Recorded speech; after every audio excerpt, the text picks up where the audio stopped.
Everybody, कैसे हैं आप लोग। आई होप आप सभी लोग अच्छे होंगे, सेफ होंगे एंड मोस्ट इम्पॉर्टेंटली रेगुलरली पढ़ाई भी कर रहे होंगे। This is Ruchika and welcome to my channel.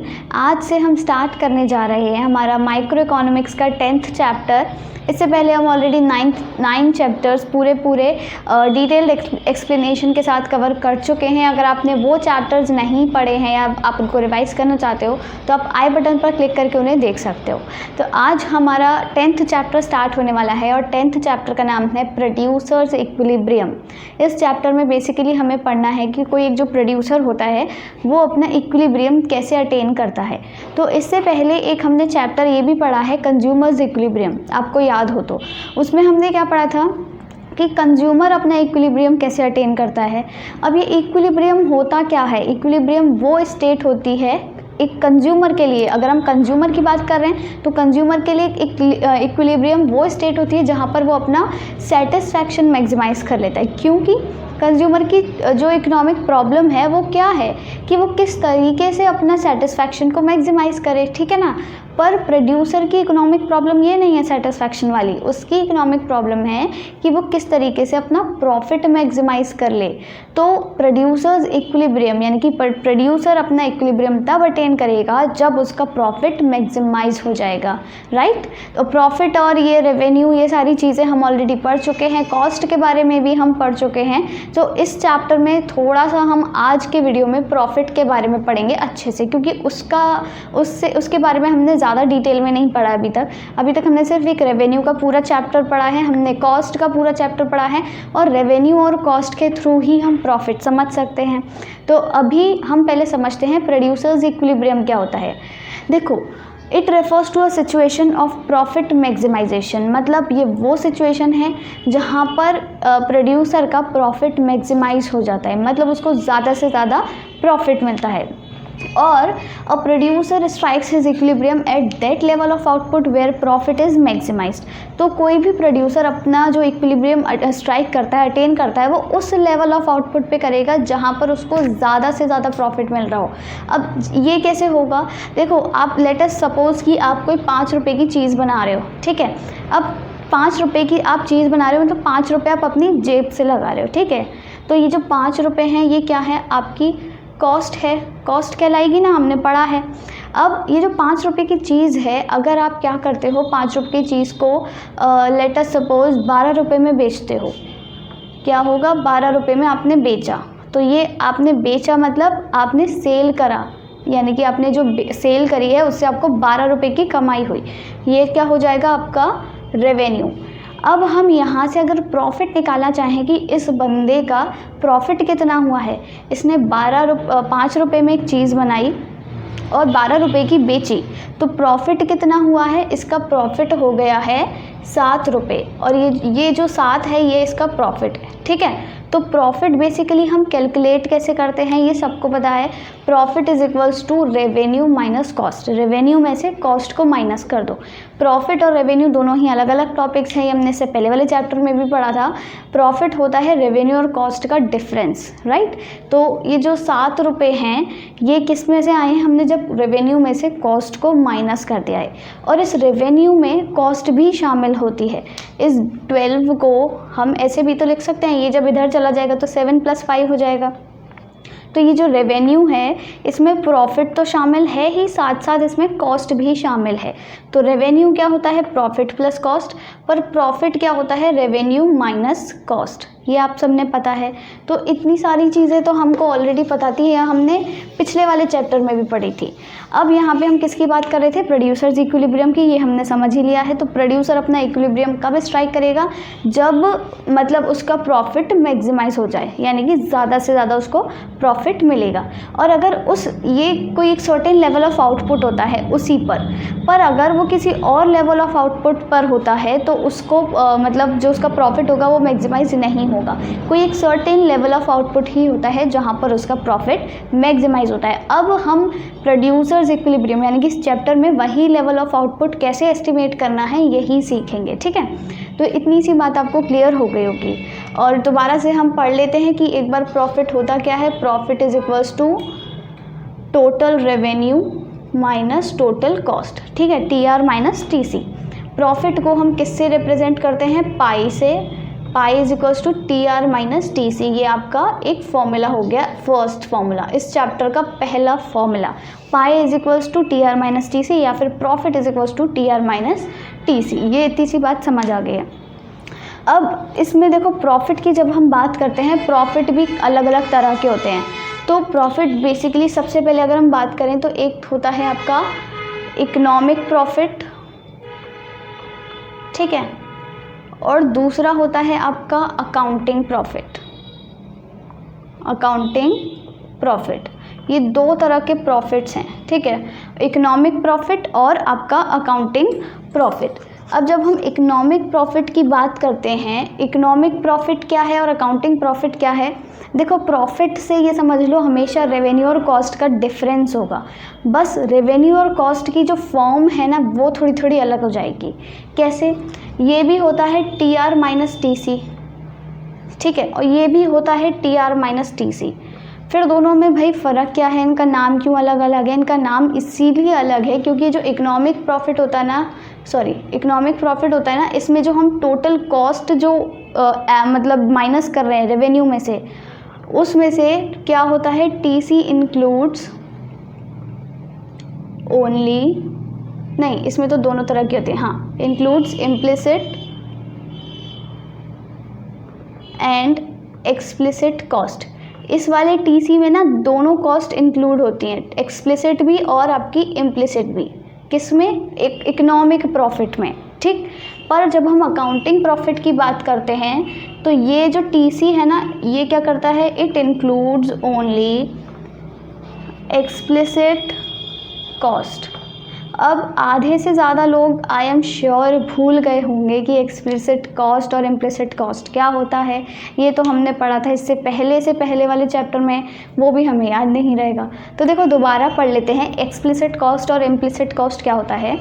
जब कॉस्ट क्या होता है कि कोई भी प्रोडक्शन हो रहा है किसी भी चीज़ का, मान लो मैं बनाती हूँ मिठाइयाँ, मिठाई बनाने में मेरा कुछ ना कुछ तो पैसा लगेगा, और पैसे के अलावा कुछ ना कुछ बहुत सारा सामान भी तो लगेगा, फैक्टर्स ऑफ प्रोडक्शन, जो रॉ मटेरियल है वो लगेगा, मुझे एक दुकान चाहिए होगी, मुझे इलेक्ट्रिसिटी बिल पे करना होगा, मुझे वर्कर्स चाहिए होंगे, मुझे बहुत सारी चीज़ें चाहिए होंगी, ठीक है। तो कॉस्ट में दो तरह के होते हैं, एक्सप्लिसिट कॉस्ट और इम्प्लिसिट कॉस्ट। एक्सप्लिसिट होता है जब हम जितने भी रॉ मटेरियल्स या फिर फैक्टर्स ऑफ प्रोडक्शन जो यूज़ कर रहे हैं वो हम बाहर से ले रहे हैं। पर अगर हम घर की ही कोई चीज़ ले लें तो वो इम्प्लिसिट हो जाता है, ये याद रखो। इम्प्लिसिट मतलब अंदर का, एक्सप्लिसिट मतलब बाहर का।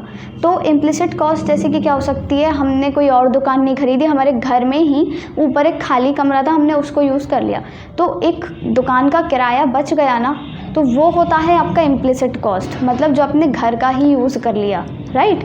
पर बहुत सारे अकाउंटेंट्स क्या होते हैं, वो क्या करते हैं, इम्प्लिसिट कॉस्ट मतलब इन्वॉल्व नहीं करते हैं। अगर किसी इंसान ने घर में ही अपना एक कमरा ले लिया है किसी अलग बाहर दुकान लेने की बजाय, तो वो उस दुकान उस जो कमरा है उसका किराया सा ऐड नहीं करेंगे। वो ये नहीं सोचेंगे कि अगर इसने बाहर दुकान ली होती तो इसका किराया लगता और हम इसको भी ऐड करें, नहीं, वो ये नहीं करते, वो उसको काउंट नहीं करते, ठीक है। तो वो किस में काउंट होता है, वो इकोनॉमिक प्रॉफिट्स में काउंट होता है। तो इकोनॉमिक प्रॉफिट्स भी T R minus T C है और आपका अकाउंटिंग प्रॉफिट भी T R minus T C है। बस फ़र्क क्या है कि यहाँ पर जो टी सी है उसमें दोनों तरह की कॉस्ट इन्वॉल्व होती हैं, एक्सप्लिसिट भी इम्प्लिसिट भी। पर अकाउंटिंग प्रॉफिट्स में सिर्फ और सिर्फ एक्सप्लिसिट कॉस्ट इन्वॉल्व होती है, ठीक है। उसमें वो जो घरेलू सामान आप यूज़ कर रहे हो, कुछ भी चीज़ें उनका खर्चा नहीं ऐड करते हैं। ये हो गया आपका इकोनॉमिक प्रॉफिट्स और अकाउंटिंग प्रॉफिट्स। अब मुद्दा ये आता है कि अकाउंटिंग प्रॉफिट्स को हम अभी नहीं पढ़ेंगे, मतलब हम इसको कंसिडर नहीं करते हैं। हम पूरे ही चैप्टर में या फिर अभी इकोनॉमिक्स में सिर्फ इकोनॉमिक प्रॉफिट्स को कंसिडर करेंगे, जहाँ पर आपका एक्सप्लिसिट कॉस्ट भी इन्वॉल्व हो, मतलब उसको भी हम कंसिडर करें और इम्प्लिसिट कॉस्ट को भी हम कंसिडर करें, तो वो आपका इकोनॉमिक प्रॉफिट्स होता है। हम सिर्फ इसी को लेकर चलेंगे, ठीक है। तो ये तो हो गया आपका पहले तरह का प्रॉफिट। अब एक और तरह का प्रॉफिट आता है, इसी में आपका ग्रॉस प्रॉफिट और दूसरा है आपका नेट प्रॉफिट। और ये दोनों ही प्रॉफिट्स किसके टाइप्स हैं, ये इकोनॉमिक प्रॉफिट के ही टाइप्स हैं, इसीलिए मैंने यहीं पे एरो कर दिया है। तो अकाउंटिंग तो हमको कंसिडर करना नहीं है, तो जब हम इकोनॉमिक प्रॉफिट को हम कैलकुलेट करेंगे, एस्टिमेट करेंगे, तो उसमें भी दो तरह के प्रॉफिट्स हमको लेने पड़ेंगे। पहला है ग्रॉस प्रॉफिट, दूसरा है आपका नेट प्रॉफिट। अब देखो ग्रॉस प्रॉफिट क्या होता है, अगेन मैंने बताया प्रॉफिट क्या है, रेवेन्यू माइनस कॉस्ट। तो ये क्या हो गया, TR माइनस यहाँ पे कॉस्ट यानी कि TVC माना जाएगा, यानी कि टोटल वेरिएबल कॉस्ट। अब कॉस्ट भी दो तरह की होती है, एक्सप्लिसिट इम्प्लिसिट तो होती है, वेरिएबल और फिक्स्ड भी तो होती है। वेरिएबल क्या है, जैसे अब जो मिठाई की दुकान है उसमें डेली बेसिस पे जो वर्कर्स आ रहे हैं या फिर डेली बेसिस पे जो रॉ मटेरियल आ रहा है वो आपका वेरिएबल फैक्टर है, वेरिएबल कॉस्ट लगेगी उस पर आपका फिक्स्ड कॉस्ट क्या हो गया कि दुकान का खर्चा हो गया या फिर जैसे कि आपका इलेक्ट्रिसिटी बिल हो गया, वो आपको देना ही देना है, तो ये हो जाता है आपका फिक्स्ड कॉस्ट। पर जब हम ग्रॉस प्रॉफिट निकालते हैं, ग्रॉस प्रॉफिट में हम सिर्फ और सिर्फ वेरिएबल कॉस्ट यानी कि जो चेंज होता रहता है, मतलब महीने में 30 दिन है, 20 दिन दुकान बंद रही तो सिर्फ 10 दिन का जो वेरिएबल कॉस्ट होगी हम वो मानेंगे।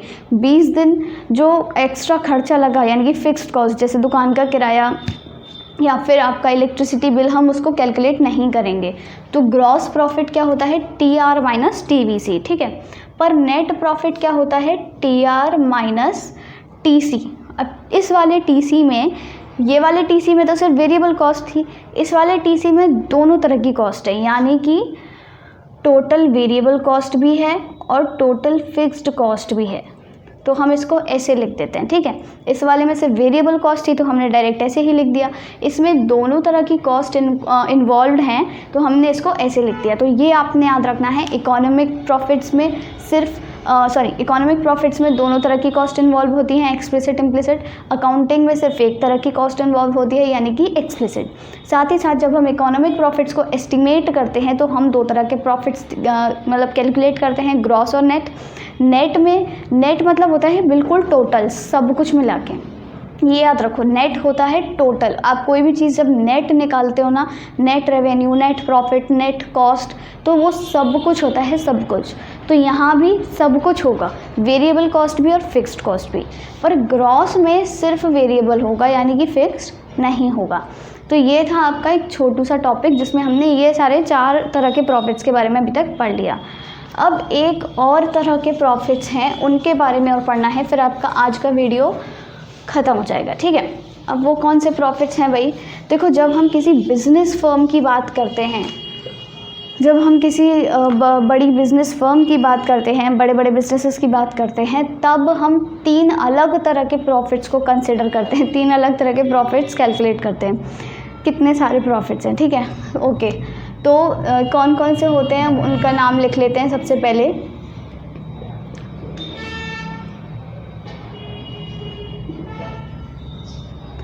पहला है आपका एबनॉर्मल प्रॉफिट, ठीक है, ये है आपका एबनॉर्मल। दूसरा है आपका नॉर्मल, तीसरा है आपका सबनॉर्मल, ठीक है, सबनॉर्मल प्रॉफिट, और ये आपका नॉर्मल प्रॉफिट, और ये आपका तीसरा हो गया एबनॉर्मल। मतलब लाइन से याद करना है, एबनॉर्मल, नॉर्मल, सबनॉर्मल, ठीक है, एबनॉर्मल, नॉर्मल, सबनॉर्मल। एक बार और बोलोगे याद हो जाएगा, एबनॉर्मल, नॉर्मल और ये सबनॉर्मल। अब ये तीनों प्रॉफिट्स भाई क्या भला हैं, इन्हें हम समझना पड़ेगा। एबनॉर्मल अगर हम प्रॉफिट की बात करें तो एबनॉर्मल प्रॉफिट कब आता है, जब आपका जो TR है ना, टोटल रेवेन्यू, वो क्या होगा, बड़ा होगा TC से। टोटल रेवेन्यू बड़ा होगा टोटल कॉस्ट से, ठीक है। ये कब आएगा आपका नॉर्मल प्रॉफिट, जब आपका TR बराबर होगा TC के, ठीक है।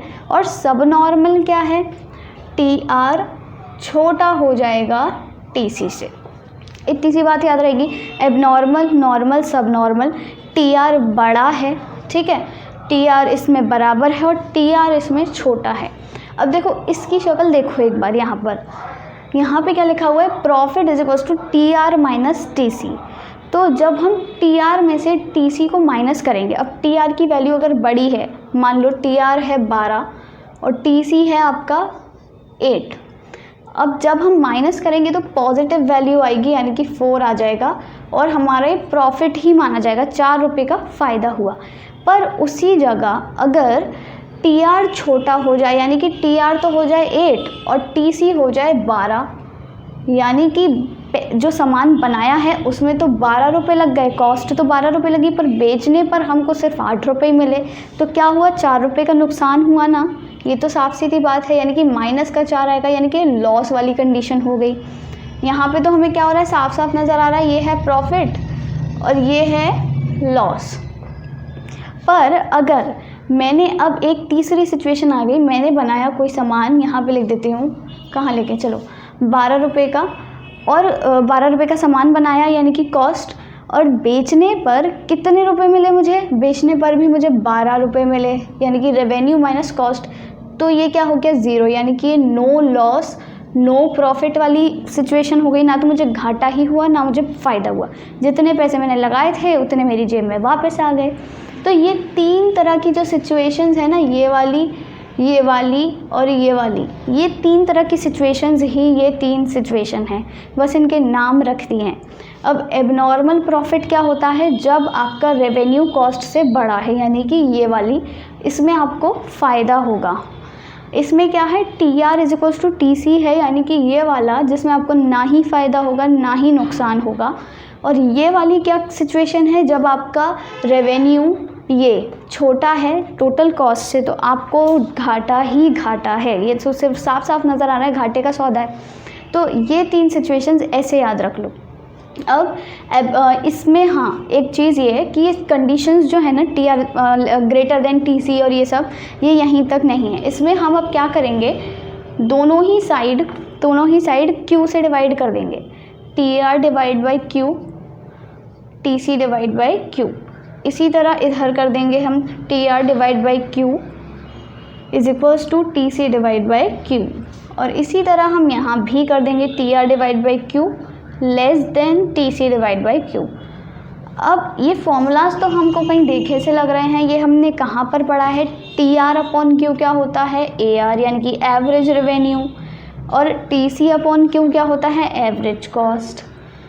वही अगेन यहाँ पे average revenue is equals to average cost, यहाँ पे average revenue less than average cost. तो इसका मतलब क्या हुआ, ये जो फाइनल कंडीशंस आपके पास आई हैं, इनका मतलब क्या हुआ कि जब हमको एबनॉर्मल प्रॉफिट होगा, मतलब जब हमको फ़ायदा ही फ़ायदा होगा, तब हमारी एवरेज रेवेन्यू एवरेज कॉस्ट से हमेशा ज़्यादा होगी। अब इसका क्या मतलब है, एवरेज रेवेन्यू क्या होता है कि एक सामान, जैसे कि मार्कर है, मैं मार्कर बनाती हूँ, अब इस मार्कर को, एक मार्कर की एक यूनिट को, मैं खाली एक मार्कर नहीं बनाऊँगी, मैं लाखों में या हज़ारों में बनाऊँगी। अगर मेरी फर्म है कोई, मैं प्रोड्यूसर हूँ, तो मैं इस एक मार्कर की सिर्फ एक यूनिट को बनाने में, एक मार्कर को बनाने में जितना पैसा मेरा लग रहा है, जितनी कॉस्ट लग रही है पर यूनिट ऑफ मार्कर, वो होगी एवरेज कॉस्ट। और जितना इसको बेच के, एक मार्कर को बेच के मैं कितना कमा पा रही हूँ, वो होगा मेरा एवरेज रेवेन्यू। तो ऑफ कोर्स जब एवरेज रेवेन्यू, एक पेन को बेचने पर मुझे जब ज़्यादा रुपए मिल रहे हैं, 12 रुपये मिल रहे हैं, मैंने 8 में बनाया था ये मार्कर और 12 रुपये मिल रहे हैं, तो प्रॉफिट ही प्रॉफिट होगा। तो ये हो गई आपकी एबनॉर्मल प्रॉफिट। इसी तरह जब मैंने इस मार्कर को 12 रुपये में बनाया और 12 में ही बेच दिया एक मार्कर को, तो क्या होगा, नो लॉस नो प्रॉफिट। ठीक है, अब मैंने क्या किया, एक ये जो वाला मार्कर है, इसको मैंने बनाया तो 12 रुपये में बनाया, पर इसको बेच दिया मैंने 8 रुपये में, इस मार्कर की एक यूनिट को। तो मेरा जो एवरेज रेवेन्यू है वो कम हो गया एवरेज कॉस्ट से। अब ऑब्वियस है इसमें तो घाटा ही होगा, मुझे लॉस फेस करना पड़ेगा। तो ये तीनों सिचुएशंस कुछ नहीं है, बस इनके नाम थोड़े ऐसे रख दिए जो आपको याद करने में प्रॉब्लम हो जाएगी और समझने में भी। पर अगर आप इस तरीके से और ये चीज़ें दिमाग में रखोगे तो आपको डेफिनेटली याद हो जाएगा। ठीक है, अब एक और चीज़ आती है, एबनॉर्मल प्रॉफिट को हम किस नाम से और जानते हैं, ये होता है हमारा also called extra normal profit. ठीक है, एक्स्ट्रा नॉर्मल प्रॉफिट आप चेक कर लेना है कि एक्स्ट्रा नॉर्मल है या एक्स्ट्रा प्रॉफिट है, मुझे याद नहीं आ रहा। ठीक है, इसको हम नॉर्मल को नॉर्मली बोलते हैं क्योंकि इसमें तो भाई नॉर्मल है ये, मतलब ना लॉस है ना प्रॉफिट है।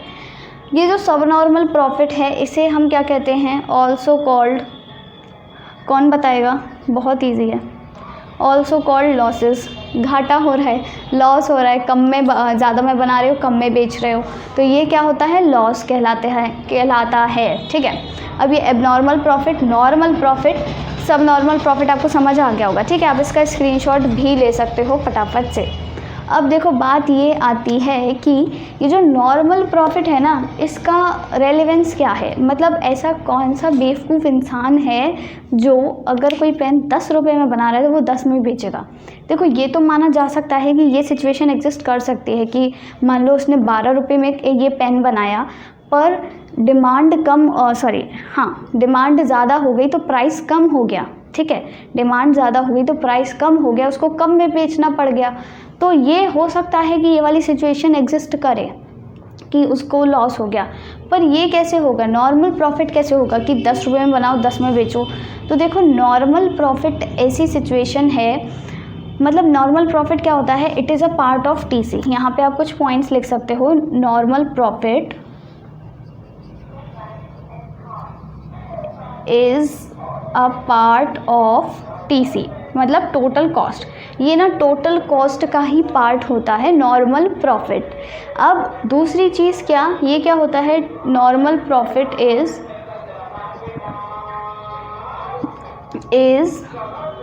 The minimum return that a producer expects from the capital that he has invested। अब देखो एक इसमें चीज़ समझने वाली क्या है, नॉर्मल प्रॉफिट बेसिकली क्या होता है, नॉर्मल प्रॉफिट बेसिकली क्या होता है कि कोई इंसान क्या करता है, अपना कुछ पैसा किसी बिज़नेस में इन्वेस्ट करता है या फिर किसी भी चीज़ में, मतलब अपना कोई भी सामान प्रोड्यूस करने में लगा रहा है, अपनी कैपिटल इन्वेस्ट कर रहा है। तो जब भी वो पैसा लगाता है तो वो कुछ ना कुछ मिनिमम रिटर्न एक्सपेक्ट करता है कि अगर मैं 5 रुपये लगा रहा हूँ अपनी जेब से तो मुझे थोड़े से पैसे बढ़कर ही मिलेंगे, 5.5 मिल जाएंगे, 6.5 मिल जाएंगे, 5.25 मिल जाएंगे। तो वो कुछ ना कुछ एक्सपेक्ट करता है। तो ये क्या होता है, it is the minimum return that a producer aspects from the capital that he has invested in that business. उस बिज़नेस में उसने जितना भी इन्वेस्ट किया है उससे उसको मिनिमम कितनी रिटर्न मिलेगी, वो होता है नॉर्मल प्रॉफिट। अब अगर उसको वो मिनिमम रिटर्न नहीं मिल पाती है, मिनिमम रिटर्न भी नहीं मिल पाती है, तब वो क्या करता है, अपना वो जो पैसा उसने लगाया है, कैपिटल इन्वेस्ट किया है उस बिज़नेस में, वो उसको वहाँ से हटा लेगा और उसको कहीं और शिफ्ट कर देगा, किसी और बिज़नेस में या किसी भी और चीज़ में। वो उसका सर दर्द है। पर नॉर्मल प्रॉफिट आपको याद रखना है क्या होता है, it is a part of total cost and it is the minimum return that a producer aspects from the capital that he has invested in any business. ठीक है, किसी भी बिजनेस में उसने जो भी कैपिटल इन्वेस्ट किया है उससे जो भी वो मिनिमम रिटर्न एक्सपेक्ट कर रहा है, that is called as your normal profit. अब नॉर्मल प्रॉफिट क्या है, प्रॉफिट वाली सिचुएशन। सब नॉर्मल प्रॉफिट क्या है, लॉस वाली सिचुएशन। और इसको आप एक बार टैली कर लेना, it is extra normal profit या फिर आई गेस एक्स्ट्रा प्रॉफिट। ठीक है, तो ये सारी चीज़ें थी, ये हमने सिर्फ आज पढ़ना था। इसके बाद आपका जो नेक्स्ट टॉपिक है वो है कि how does a producer strike his equilibrium, वो कैसे इक्विलिब्रियम अटेन करेगा। तो वो बहुत ज़्यादा बड़ा टॉपिक है और आई गेस एक टॉपिक के बाद, मतलब सेकंड टॉपिक के बाद ही आपका चैप्टर ख़त्म हो जाएगा, क्योंकि इस चैप्टर में सिर्फ इतनी सी बात पढ़नी है हमको कि प्रोड्यूसर इक्विलिब्रियम क्या होता है, वो कैसे अटेन करेगा इक्विलिब्रियम। तो कैसे अटेन करेगा वो हम नेक्स्ट वीडियो में देख लेंगे। अभी के लिए ये वीडियो यहीं पर एंड होता है। अगर आपको सारी चीज़ें अच्छी लगी हो, चैप्टर समझ आया हो, so do give it a like and do not forget to subscribe to my channel. Thank you.